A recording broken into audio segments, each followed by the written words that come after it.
Les radicaux libres, c'est une molécule à qui manque un électron. Parce qu'en général, les électrons se retrouvent toujours en couple, ils se retrouvent toujours par paire. Donc, une fois qu'une molécule perd un électron, il devient instable. Il va devenir très agressif. Ça va le déstabiliser. Il va dysfonctionner. Donc, quand il perd un électron, ils sont très en colère. C'est comme si on lui a aussi retiré sa part d'oxygène et ça le rend réactif et très agressif. Et une fois que les radicaux libres se sentent seuls, ils sont célibataires, ils vont à tout prix chercher cet électron qui leur manque chez une molécule voisine. Et là va commencer en fait une espèce de chimie destructive et dévastatrice dans nos cellules du corps. Parce qu'une molécule a perdu un électron. Donc, il va aller à la recherche de son électron qu'il a perdu. Ils vont donc commencer à rechercher dans notre corps, à l'intérieur de notre organisme. Ils vont chercher un moyen pour se remettre en couple. Ils vont chercher un moyen en fait pour récupérer cet électron qu'on leur a pris. Et dans ce processus où ils sont à la recherche de cet électron qu'ils ont perdu, ils vont faire la rencontre de nos cellules. C'est ainsi qu'ils vont commencer à agresser nos organes vitaux, nos reins, l'intestin. Quand on dit que l'intestin de quelqu'un est perforé, c'est cette agression. Parce qu'ils sont à la recherche de cet électron à tout prix pour pouvoir se sentir bien. Donc ils vont commencer à détruire nos organes vitaux. Ils vont commencer à grignoter nos cellules du corps jusqu'à la mort de la cellule.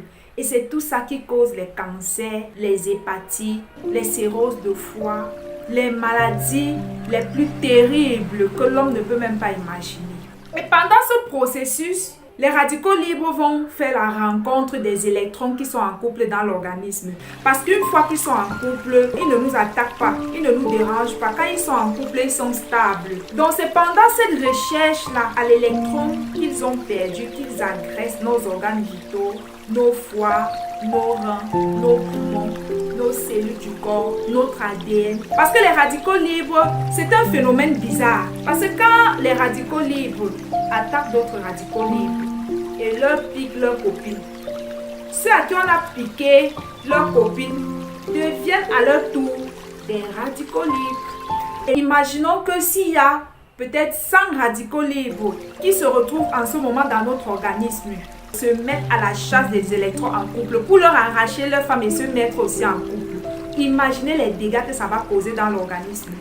C'est ainsi que le phénomène se propage dans notre organisme. Et plus ces radicaux libres-là se propagent de plus en plus, ils se détachent, ils s'attachent, ils se détachent, ils s'attachent. Ce sont les dégâts qui sont en train de causer dans l'organisme. Maintenant, entre-temps, nous sommes là, on ne comprend pas comment les maladies arrivent dans notre organisme. Les radicaux libres sont à l'intérieur de nous en train de causer les dégâts, en train de nous détruire, en train de détruire l'ADN, en train de détruire nos reins, en train d'affaiblir notre système immunitaire. Nous, on est là tranquille, on vit, on est à l'aise, on se dit qu'on est en santé.